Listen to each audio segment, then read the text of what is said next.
Welcome back to Gaming Assembled.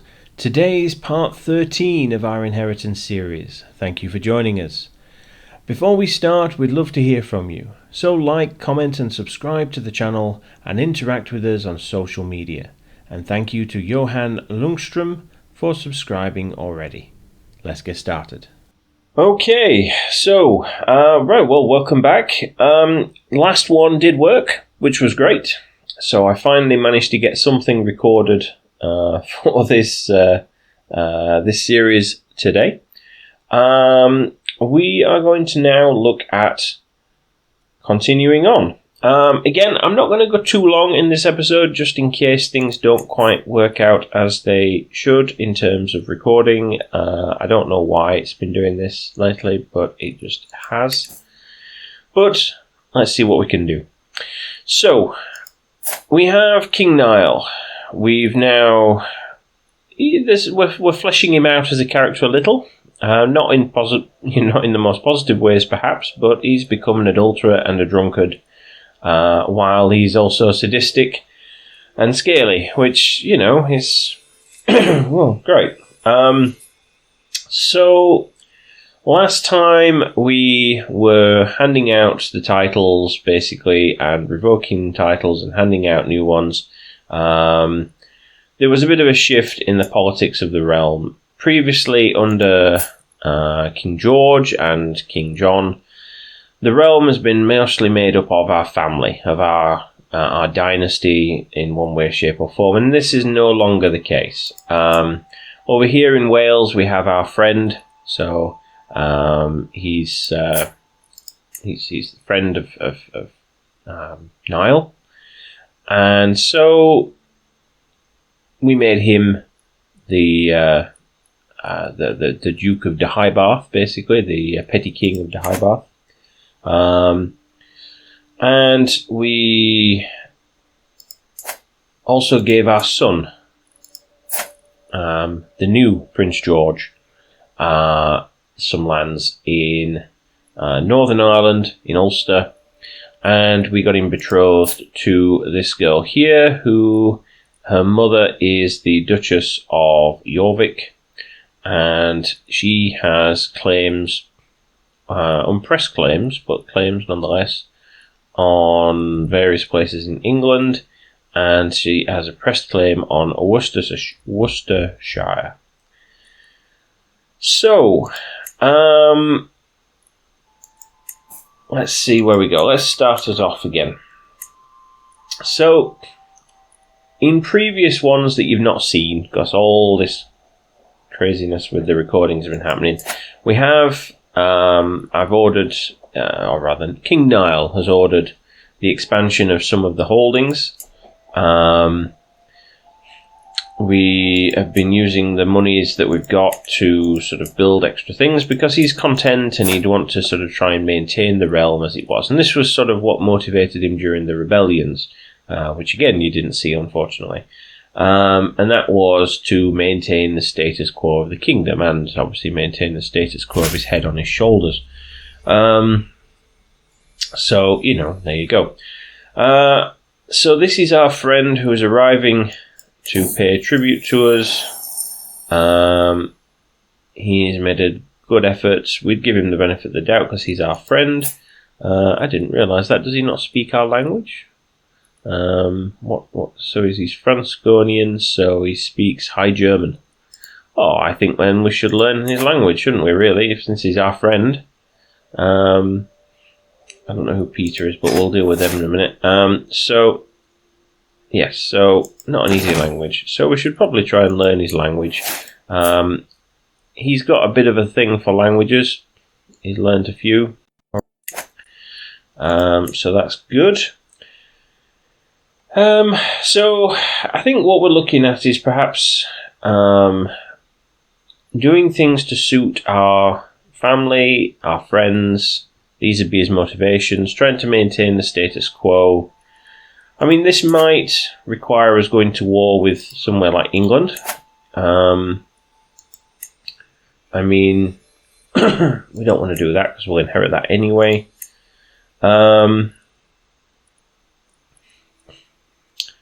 So we could go to war over a county in Wales, over that duchy, which is not actually, is that just one county there? Is that two?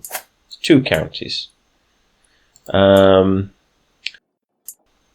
Inismon, yes, Anglesey. So yes, it's not the entire duchy, but it's some of it. So we could go to war with England for that. That's something we could do, again, to help our friends, I suppose. What we could do with doing really is waiting for that. I mean, what I'd be tempted to do is to try and press her claims, but it's a bit difficult in that regard, just because they're not yet married, so it doesn't really quite work like that.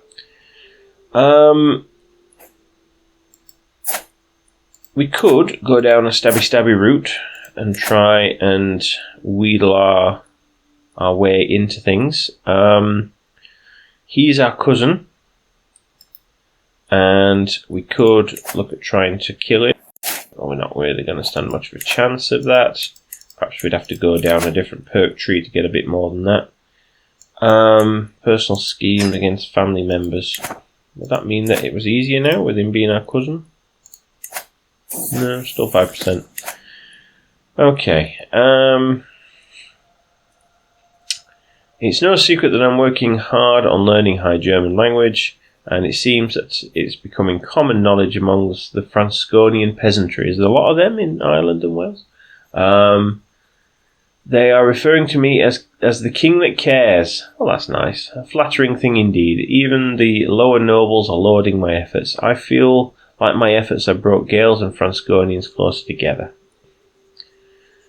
So I could try and hold a speech in both, which goes against my content nature, apparently. Make them forget me. I cannot afford distraction. This is most fortunate. Go with that one, I guess. So, yes, I'm not really sure where to go from here. There's no particular claims to press there. Got nothing particularly to press there. I suppose we could look at trying to look within our realm and see what we've got. So what are our vassals like? So this duke, he controls all this. He doesn't like us very much. I'm surprised he's the...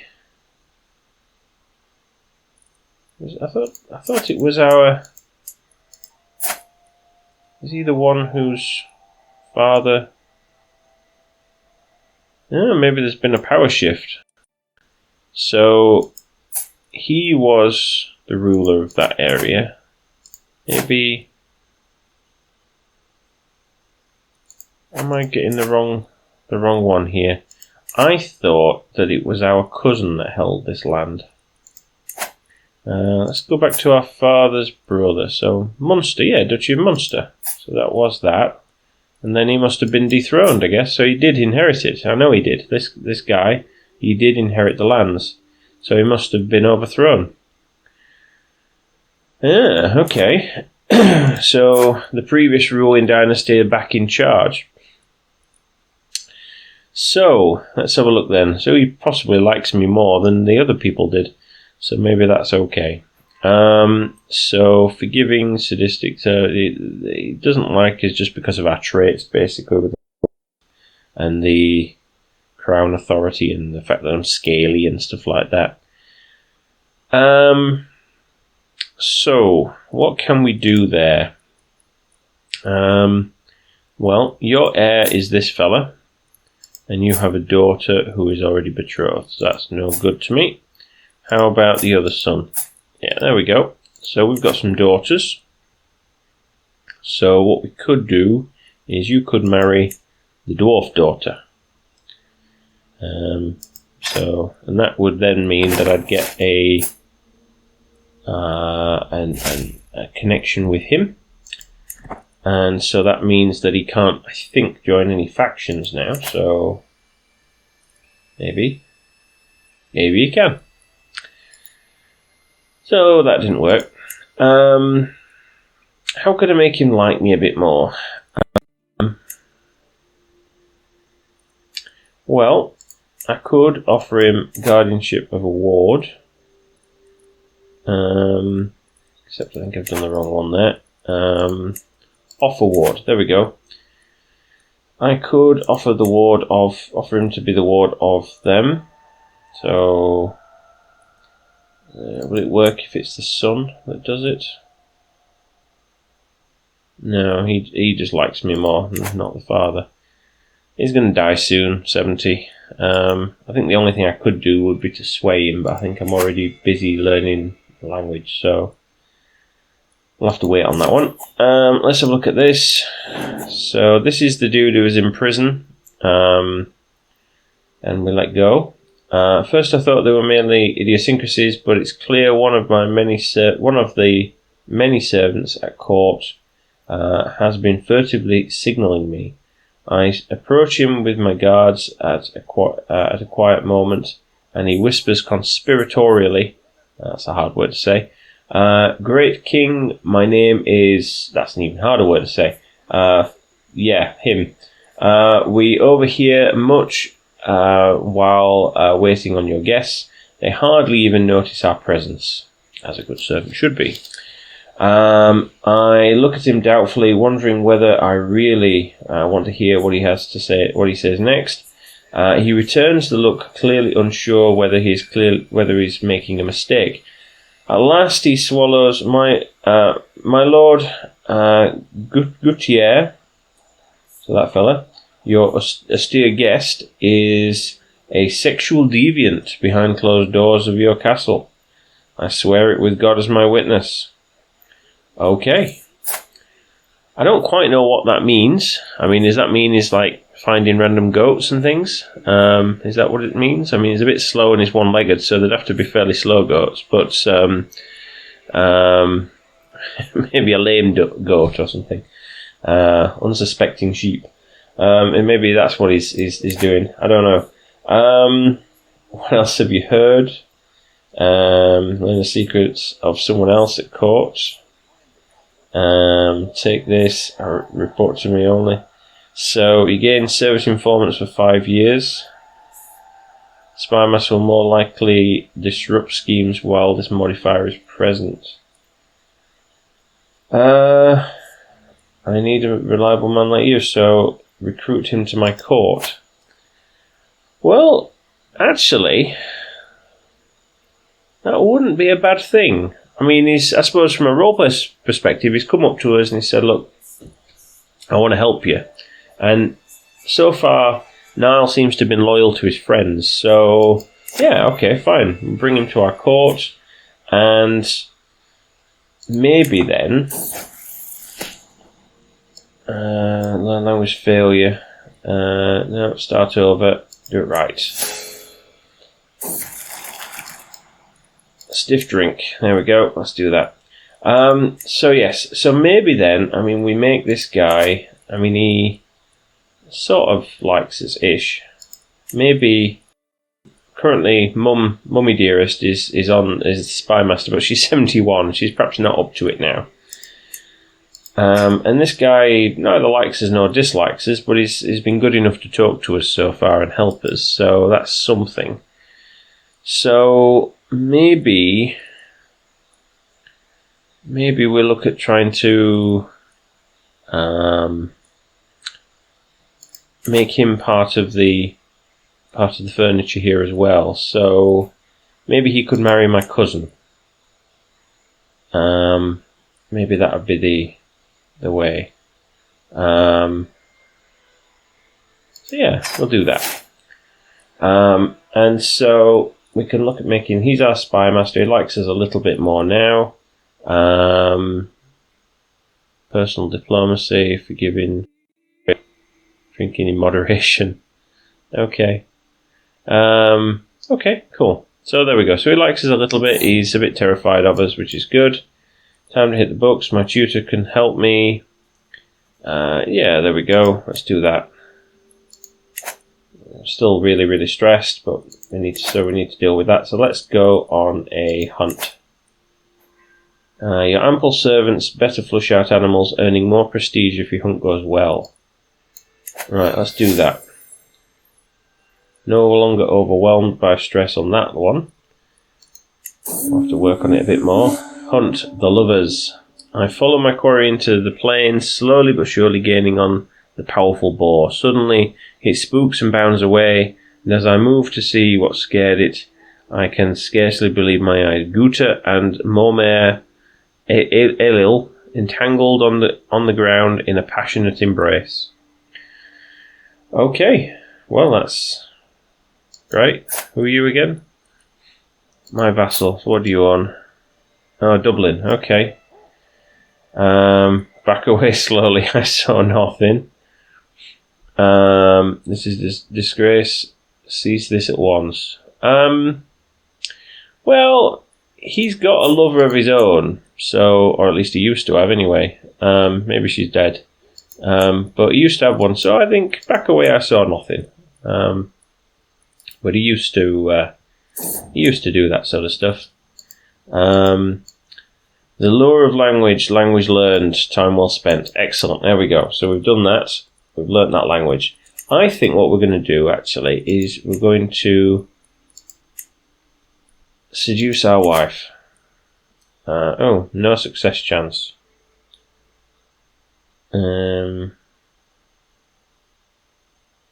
Okay. Well, maybe that's not the case then. Maybe we go for romance. No, she really didn't like us, does she? How about we just sway her? Try and make her like us a bit more first. We'll start there. Okay. So we're still fairly stressed, I believe. So we'll have to work on that. But we need more gold, and we're already in activity. We've not returned from our hunt yet. We got plenty of prestige out of that, which is nice. Indulge in a drink. We can do that. That will help reduce some stress. There we go. We're not doing our health any good, but there you go. Hold court. Duke Thomas stands before you, his face grave with concern. My lord, the threat of England weighs heavy on my mind. King Bjornwulf looms across the border, and he points only days from the gates of Caerloyen and House von Triffernes hearths. You must help fortify my lands. The Hybarthian soldiers and fortifications are all that stand between Ireland and ruin. I'm not sure that they are, but he's our bestie, so he's my friend, so let's see. So we could. So your responsibilities may indeed justify privileges. So he could get a March contract. So he would pay us less in taxes. But we'd get more levies, more okay, so that's something. Must be fortified, so we can spend 85 and get a weak hook on him. So frontier ramparts, you get the increased garrison size in Gwent. We must fortify the capital, so frontier ramparts in the capital. And he loses some opinion of us. Nonsense, England is no threat. England is very much a threat. We are all burdened by risks of war. So, I think he'd want to help his friend. Maybe he would give him special privileges. So maybe we would do that. You gain an indebted hook on Duke Thomas. Okay. Well, that's great. Can I do anything with that? I can abandon the hook to lose some stress. So I could do that. He hasn't got anyone to marry into. I could simply modify his contract. We could do that. I don't know if I'm able to. Yes, I can still. So I could get more money out of him to compensate for the lack of levies. So maybe that would be the better way. I mean, at the minute he only gives me 0.1. That's because of that. But I could do it that way. I could get even more levies out of him. Maybe that's the way for him, given that he's a, more of a manpower source than a tax source. Yeah, we'll do that. So we'll get even more levies out of him. Right, my lord, I come from the religious community of Beer, in the Mermerdom of Athlone. They are wise and pious men. Their wise and pious men have been collecting and preserving the traditional knowledge of Irish culture for centuries. As a sign of our goodwill, I offer you this precious anthology of Irish texts translated into your own language. No need, I know loads of languages. But anyway, we hope you will accept it and gain a new perspective on our people. I graciously accept. And so then that guy goes away. All vassals of Irish culture like me a bit more. I think that's a good idea. Duke Aidan. So this fella approaches me with a straighter posture than usual and visibly eager about what he has to say. My liege, there's much to celebrate under your rule. Please allow me to pay for the expenses of your next feast. Perhaps in return you would grant me a favour in the future. So...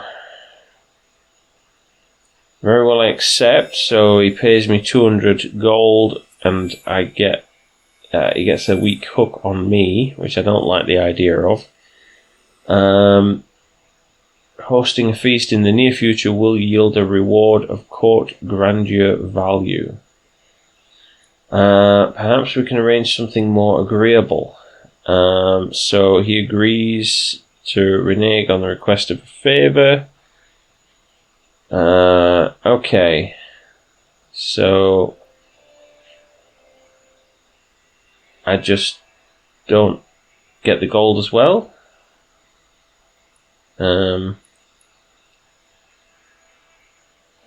not really sure what happens there. I mean, he's fairly old, so I mean, if he's gonna use a hook on me, he'd have to use it fairly quick, because he could die like at any minute. So we'll accept. We'll take the gold, and we'll just hope he doesn't ask for too much. Okay, so I'm actually going to leave the video there today. At the start of the video, I said I'm going to leave it, going to make this video nice and short and keep it around the 20-odd minute mark. And so typically in the true way that I work, I went on for about 45 minutes. And so what I've decided to do, like I've done in one of the video before, is I'm going to make this a part 1 and part 2. So this is obviously the part 1. Tomorrow will be part 2, and that'll be out tomorrow morning. And that'll just finish off this recording session for the Inheritance series. I do recognise at the end of it, at the end of part 2, you will hear that I recognise that I've gone on a little bit, so apologies for that. As I say, I get carried away. I'm enjoying what I'm doing. But I do hope you've enjoyed it as well. You've enjoyed the video. Please do like the video, subscribe to the channel and comment below. I'd love to hear from you. But until tomorrow, take care and thanks for watching. Bye-bye.